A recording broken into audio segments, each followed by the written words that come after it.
Hi guys, and welcome back to another video. And today I'm going to be talking about the amazing time that I had in Holmfirth, where Last Summer Wine is filmed, and also going to be talking about the 50 Golden Summers event that I went to celebrate 50 years of Last Summer Wine, and talking about the panel I watched and stuff like that, because that's all very cool stuff, and we're just going to be talking about that. I had an absolutely amazing day. You must have seen over the last couple of days I've released a few videos on the merch I bought and various other bits and bobs like that. Yesterday I released a little video of all the photos I'd collected over the amazing event and stuff like that.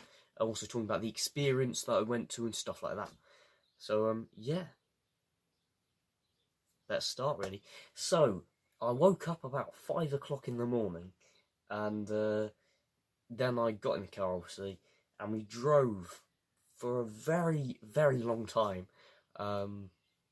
till we reached a service station, and then obviously you got out of the service station, and then we carried on driving, and then eventually we made it to Holmfirth, and it was amazing. It was like I was in Last of the Summer Wine. It was mental.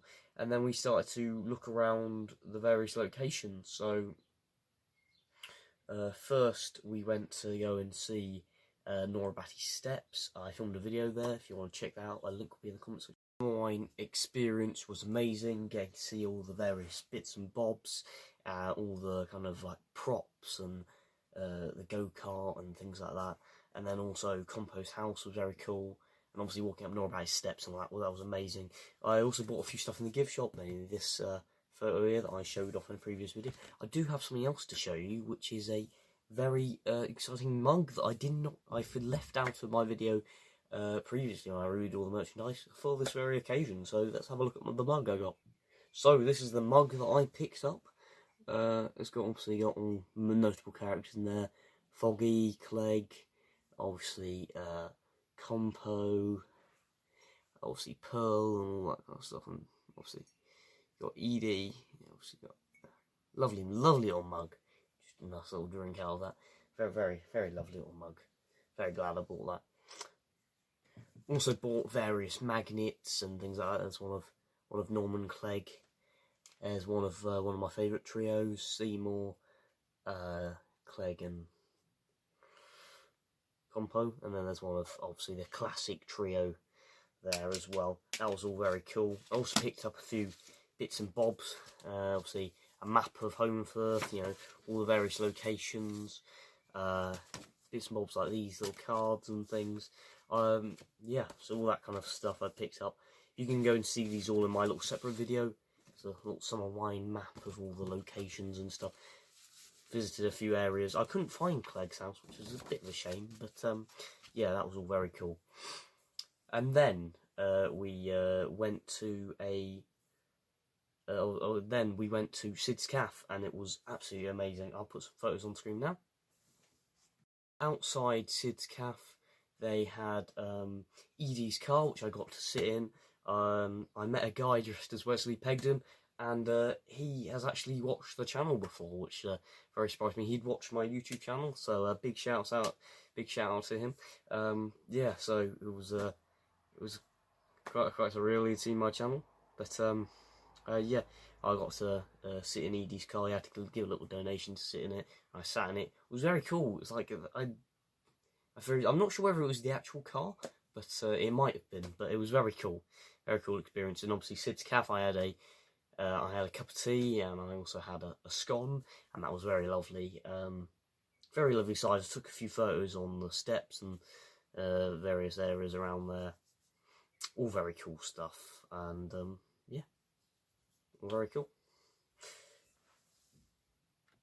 After that, I then went and watched a little kind of room of this. There was this guy, and he was talking about how he met Bill Owen and things like that. It was all very cool. When he was talking about his experience and meeting some of the actors, he supplied the catering, I believe, for various other bits, and he was talking. There's so many great stories he was telling us about what it was like. He said most of the actors kind of kept themselves to themselves. They didn't speak to very many people. But Bill Owen, he would like speak a lot to him and trust him with their catering and stuff like that, which was always very cool.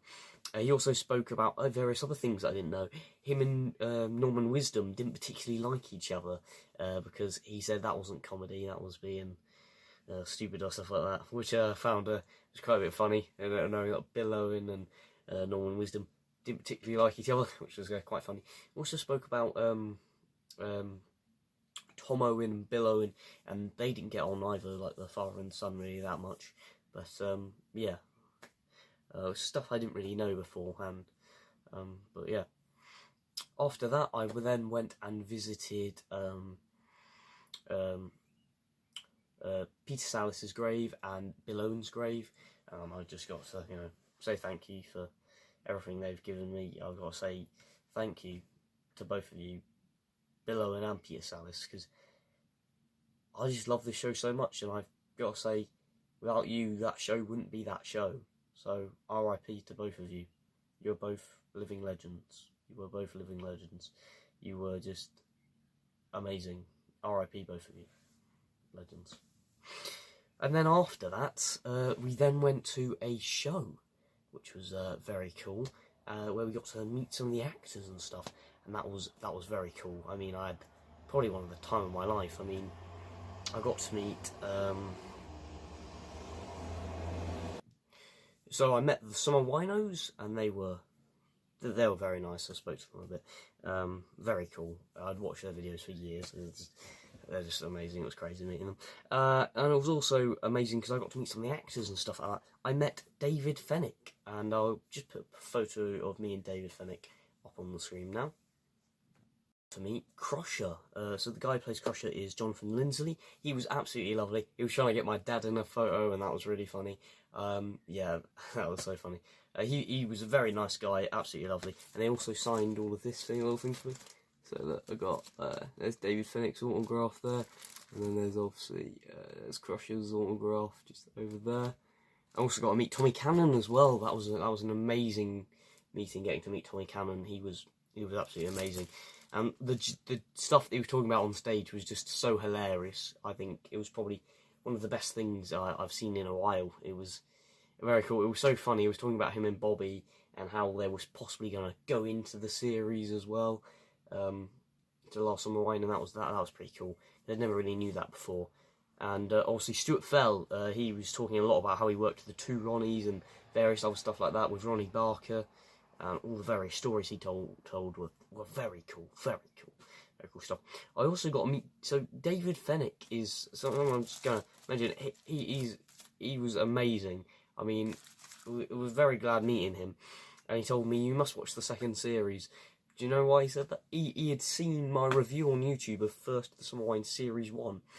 I never have thought that the lead actor of First of the Summer Wine would be seeing my First Summer Wine review, and I think it was crazy that he had actually watched my video. So that's really mental that David Fennick, young Clegg, had watched my YouTube video. It was so surreal to me, but it was amazing. He was so lovely, and I got to speak to him. So when they asked for questions on the stage, obviously I got to speak and ask. I gave a question to David. I said, were there any plans to do a series 3 of First of the Summer Wine, like in the late 80s, early 90s or whatever? And he said there were plans, and there were 7 years worth of ideas that Roy Clark had written and had come up with. And apparently it was supposed to be a bit like Dad's Army. They were going to go into the Home Guard and various other stuff like that. And they're also talking about the possibility that a Sherbet might have not survived the Second World War. So there was lots of territory that he could have gone into, which I think would have been really cool. I am pre-ordering, as we speak, the First of the Summer Wine Series 2 DVD. But yeah, so I can't wait to review that on the channel, and we can do another great review. Yeah, that was amazing. Lovely meeting David Fennick. Absolute legend. Thank you. You were really lovely to me. And your impression of Norman Clegg, I've got to say, is probably the best impression of Peter Salis, aka Norman Clegg, that I've ever seen. I think that's just amazing. And I've ever heard, really.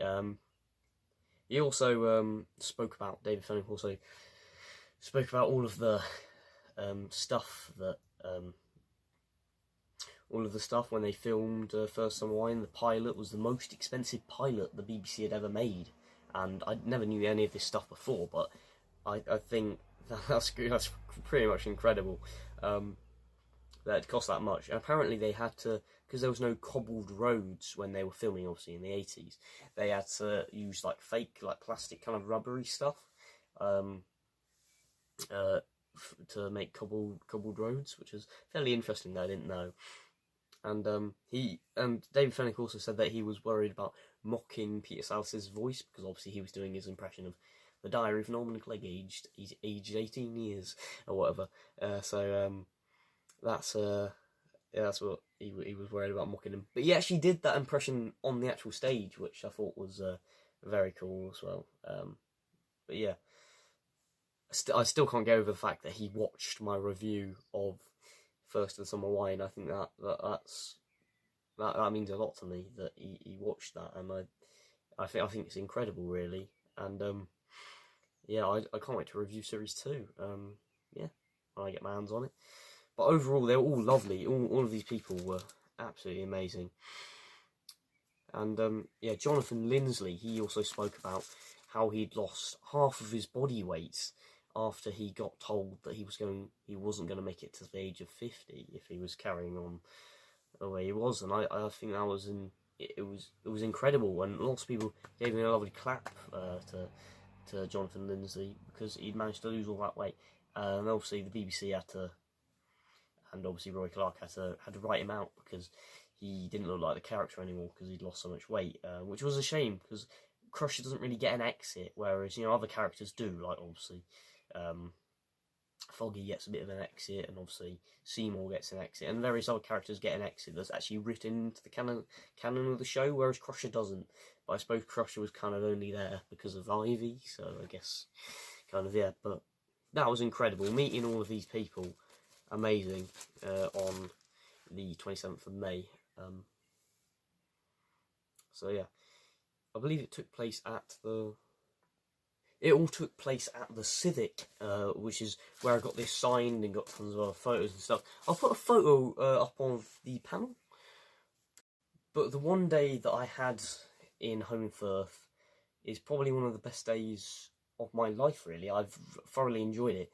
I mean, the sun was lovely, the atmosphere was great, meeting all of these actors and stuff like that, meeting the Summer Winos, going to the Last Summer Wine experience, all of this stuff meant a lot to me, and I absolutely love this. And this was a video that I wanted to plan for years now.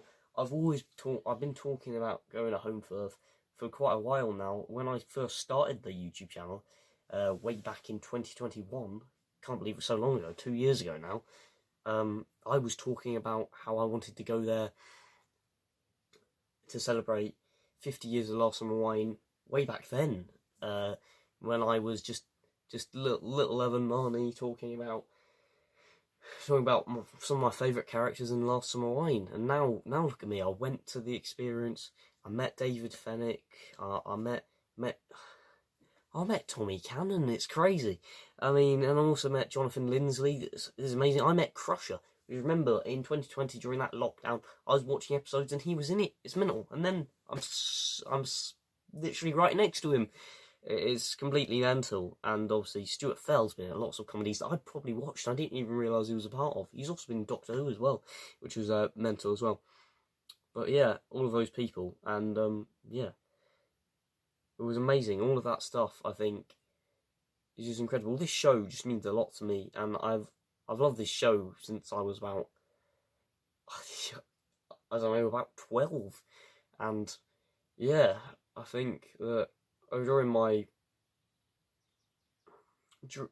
when I first started watching it, I think it's just kind of grown on me. I love the show so much, and it means a lot to me, this TV show. And now other TV shows mean a lot to me, like Doctor Who or Only Fools and Horses. But this one also means a lot to me as well. It's one of those things that I've loved for a very long time, and yeah, I'd just like to say thank you. A big shout out to my dad, who took me on Saturday the 27th of May, 2023, and I just want to say thank you, because thank you for this, Dad. Thank you. But yeah, probably one of the best days of my life, and yeah. So yeah, that's kind of it for today. I hope you enjoyed the video. Please remember to like and subscribe, and I'll see you in the video soon enough. Bye for now. See you in the video. Bye bye.